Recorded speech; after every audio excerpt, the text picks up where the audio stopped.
Bab 2. Dampak sosial informatika. Apakah kalian tahu perkembangan teknologi komputer, berbagai jenis hak kekayaan intelektual pada produk, dan profesi yang terkait dengan bidang informatika sesuai dengan perkembangan zaman saat ini? Tujuan pembelajaran. Setelah mempelajari materi pada bab ini, kalian diharapkan mampu menelaah sejarah komputer secara utuh dan lengkap, mengategorikan hak kekayaan intelektual, lisensi, aspek teknis, hukum, ekonomi, lingkungan, dan sosial dari produk TIK dengan cermat dan bertanggung jawab. Kalian juga akan merumuskan berbagai bidang studi dan profesi informatika serta peran informatika pada bidang lain dengan kritis dan kreatif. Kata kunci generasi komputer, kekayaan intelektual, kewargaan digital. Peta materi. Sejarah teknologi informasi. Sejarah komputer tokohnya. Revolusi Industri 4.0. Dampak perkembangan teknologi. Hak kekayaan intelektual. Tujuan perlindungan HKI. Jenis HKI. Dampak sosial informatika. Prinsip HKI. Simbol terkait HKI. Lisensi.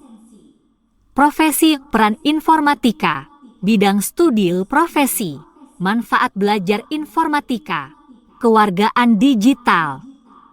Gambar 2, 1 peta materi. Gambar 2, 2 laptop. Sumber, Lisna Nurrohmawati, 2022. Coba kalian amati komputer yang ada di sekolah atau di rumah kalian saat ini. Pernahkah kalian berpikir bahwa suatu saat komputer tersebut tidak digunakan lagi karena ada teknologi baru yang lebih canggih? Kalian adalah siswa SMK yang diharapkan setelah lulus memiliki wawasan dan keterampilan global serta berkarakter sesuai dengan profil Pancasila.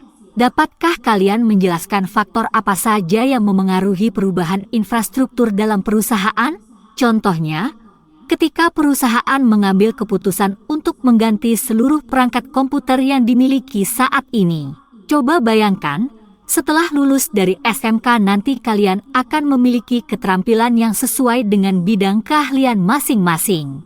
Kalian akan mengembangkan karya inovasi yang sesuai dengan bidang keahlian yang kalian miliki. Bagaimana jika karya inovasi yang telah kalian buat tersebut diklaim oleh orang lain menjadi milik mereka? Tentunya ini merugikan bagi kalian, bukan? Padahal karya inovasi tersebut merupakan kekayaan intelektual milik kalian. Oleh sebab itu, untuk menghindari hal-hal yang tidak diinginkan, maka pemerintah mengatur perlindungan terhadap kekayaan intelektual. Perlindungan tersebut bernama hak kekayaan intelektual. Berkembangannya teknologi memberikan dampak makin berkembangnya lapangan pekerjaan dalam kehidupan masyarakat. Tahukah kalian apa yang dikerjakan oleh seorang web developer atau database administrator? Mereka adalah orang yang bekerja pada bidang informatika. Karya yang dihasilkan merupakan karya berbasis digital. Hasil karya yang mereka hasilkan dapat dimanfaatkan oleh warga digital sesuai dengan kebutuhannya. Dapatkah kalian menyebutkan komponen kewargaan digital? A. Sejarah teknologi informasi. 1. Sejarah komputer dan tokohnya. Komputer tidak dapat dilepaskan dari aktivitas pada berbagai bidang keahlian yang kalian pelajari di SMK. Penggunaan komputer sebagai alat bantu telah terintegrasi dengan berbagai alat praktik, baik dalam proses pengolahan data dan informasi maupun dalam keperluan komunikasi. Bahkan pengoperasian berbagai jenis alat praktik digital banyak yang melibatkan penggunaan komputer. Perhatikan bengkel praktik yang ada di kompetensi keahlian kalian. Tentu kalian dapat menemukan komputer di sana, bukan? Perangkat komputer kini merupakan kebutuhan bagi masyarakat pada usia sekolah hingga dewasa. Awal mulanya, komputer hanya difungsikan sebagai alat bantu hitung yang belum memiliki fitur canggih seperti saat ini. Komputer pada masa lampau memiliki ukuran yang besar dengan kapasitas penyimpanan data yang relatif kecil. Tahukah kalian bahwa awal mula komputer dimulai dari penemuan Charles Babbage pada mesin yang diberi nama differential machine? Perkembangan generasi komputer dimulai dari generasi pertama hingga generasi saat ini, yaitu generasi kelima. Komputer pertama kali berupa mesin hitung. Mesin yang ditemukan oleh Charles Babbage tersebut pada tahun 1822. Karena jasanya. Gambar 2.3 Charles Babbage, penemu differential machine pada komputer generasi pertama. Sumber, Picril, Public Domain Media. Charles Babbage dijuluki sebagai bapak komputer dunia. Mesin tersebut merupakan mesin yang dirancang untuk memecahkan masalah atau menganalisis persamaan matematika. Selanjutnya penemuan berkembang pada tahun 1890. Herman Hollerith merancang sistem kartu yang mampu menghitung sensus di Amerika Serikat. Hal ini merupakan cikal bakal dia mendirikan perusahaan komputer IBM. Komputer generasi pertama pada rentang tahun 1940 hingga 1959. Semenjak saat itu, perkembangan komputer terus berjalan. Alan Turing pada tahun 1930 mengembangkan cikal bakal komputer digital pertama. Mesin yang ia ciptakan mampu menjalankan sekumpulan perintah. Alat tersebut diberi nama Turing Machine. Selanjutnya Konrad Zuse pada tahun 1936 yang merupakan insinyur mesin dari Jerman mengembangkan komputer digital pertama dengan nama Z1. Mesin yang dia kembangkan berasal dari rakitan plat logam dan pin yang dapat melakukan perhitungan tambah dan kurang. John Mauchly pada tahun 1943 menciptakan ENIAC, Electronic Numerical Integrator and Calculator. ENIAC dibekali dengan kemampuan analisis yang dapat menghitung ribuan masalah dalam waktu 1 detik. Sayangnya alat ini memerlukan kapasitas tempat yang sangat besar karena berat mesin mencapai 30 ton dan luas area yang diperlukan untuk menyimpan mesin tersebut sebesar 457 meter. Komputer generasi pertama dicirikan dengan tabung hampa. Program pada komputer dibuat dengan bahasa mesin. Ukuran fisik dan daya listrik yang dibutuhkan besar sehingga proses kerja relatif lambat.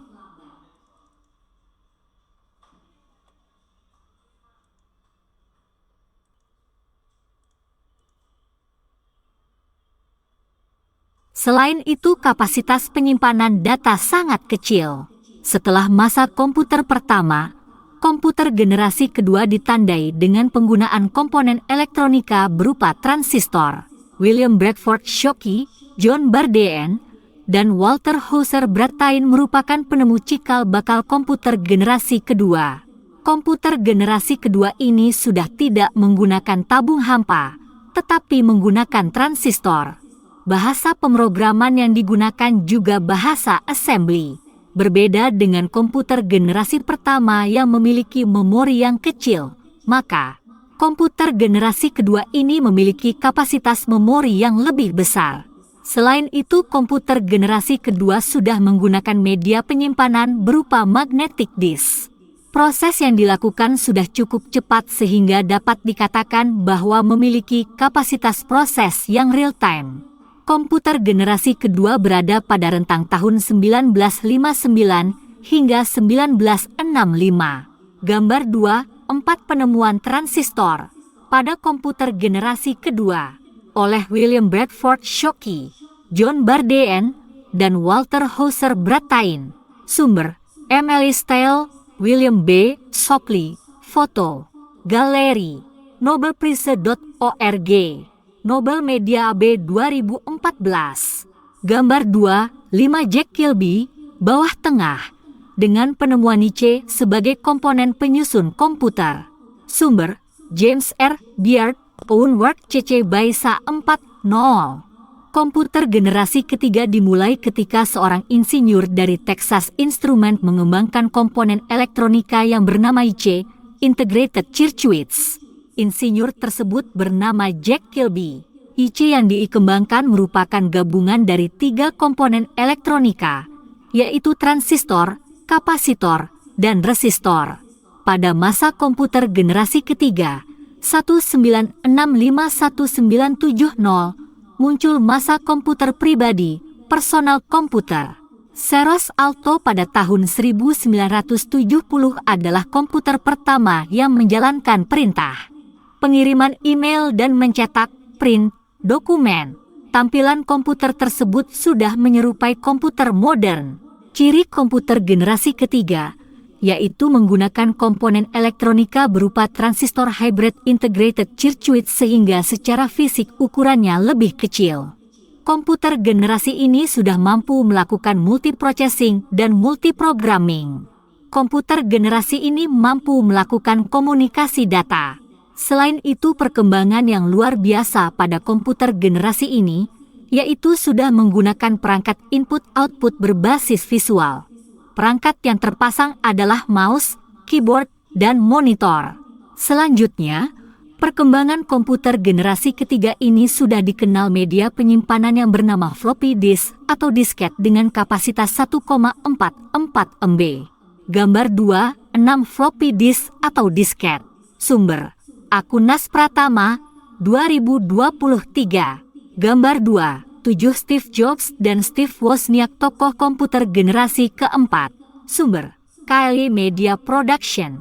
Generasi keempat komputer yaitu pada tahun 1970 hingga 1980.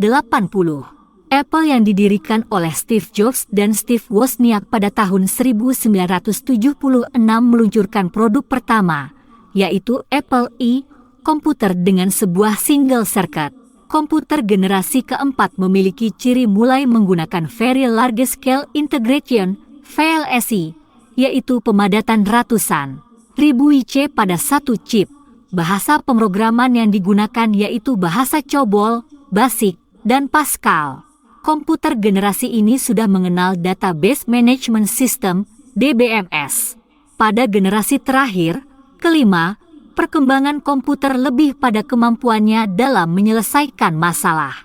Steve Jobs dan Steve Wozniak mengembangkan mikroprosesor yang ditanam dalam board komputer. Generasi ini disebut dengan generasi keempat. Produk dari generasi ini salah satunya adalah Apple I. Selain Apple, pada generasi ini Intel mengembangkan komputer Pentium II. Gambar 2, 8 komputer generasi kelima. Sumber Karisha, Unsplus. Sama seperti komputer generasi keempat, komputer generasi kelima memiliki ciri mulai menggunakan VLSI.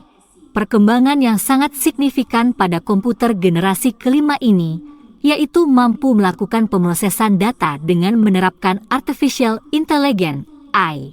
Sistem operasi yang digunakan juga berbasis Graphical User Interface, GUI. Produk keluaran komputer generasi kelima ini diantaranya pada tahun 2006 Apple meluncurkan MacBook Pro dan 2007 Apple meluncurkan MacBook Air serta 2010 Apple meluncurkan iPhone. Munculnya generasi smartphone, tablet, notebook adalah pada masa komputer generasi kelima. Jenis komputer juga sangat bervariasi. Orientasi utama pada komputer jenis ini adalah untuk teknik dan bisnis. Kapasitas memori besar, ketahanan mesin tidak cepat panas, proses operasi cepat, dan membutuhkan daya listrik yang sedikit. Pada komputer generasi kelima ini sudah menerapkan Artificial Intelligence, AI, yang merupakan perkembangan menanamkan kecerdasan buatan pada sistem. Contohnya untuk unlock device dengan fingerprint atau face recognition. Aktivitas pembelajaran, ayo berlatih. Aktivitas individu untuk memperdalam pemahaman. Berdasarkan uraian di atas tentang komputer dari generasi ke generasi, lakukan identifikasi secara mandiri terhadap informasi yang kalian baca. Berikut adalah tabel yang berisi tentang perkembangan komputer. Berikan keterangan pada bagian kolom yang kosong dengan informasi yang sesuai, urutan generasi. Pada tabel tersebut acak. Untuk menambah pengetahuan, kalian juga dapat mencari informasi dari berbagai sumber, termasuk buku, majalah, dan jurnal. Tabel 2, 1 Perkembangan komputer. Generasi komputer. Gambar komputer. Penjelasan. Pada komputer generasi ini sudah menerapkan Artificial Intelligence, AI, yaitu menanamkan kecerdasan buatan pada sistem. Orientasi utama pada komputer jenis ini adalah untuk teknik dan bisnis. Jenis komputer sangat bervariasi. Kapasitas memori besar, ketahanan mesin tidak cepat panas, proses operasi cepat, dan membutuhkan daya listrik yang sedikit. Komputer generasi kedua. Charles Babbage berhasil melakukan penemuan differential machine, yaitu mesin yang dirancang untuk memecahkan masalah atau menganalisis persamaan matematika. Gambar 2.9. Seperangkat komputer. Perkembangan komputer generasi ini yaitu sudah mengenal media penyimpanan yang bernama floppy disk atau disket dengan kapasitas 1,44 MB. Jack Kilby mengembangkan NIC, Integrated Circuits, yang merupakan gabungan dari 3 komponen elektronika, yaitu transistor, kapasitor, dan resistor. Ayo berdiskusi. Diskusi kelompok dengan anggota 4-5 orang per kelompok. Berdasarkan uraian di atas tentang komputer dari generasi ke generasi, lakukan identifikasi secara mandiri terhadap informasi yang kalian baca. Berikut adalah peta alur yang berisi tentang perkembangan dan visualisasi komputer, bentuk fisik dan tokohnya. Berikan keterangan pada bagian dari alur tersebut yang kosong dengan informasi yang sesuai. Untuk menambah pengetahuan, kalian juga dapat mencari informasi dari berbagai sumber, termasuk buku, majalah, dan jurnal. Setelah selesai mengerjakan aktivitas ini, lakukan presentasi hasil diskusi kalian di depan kelas.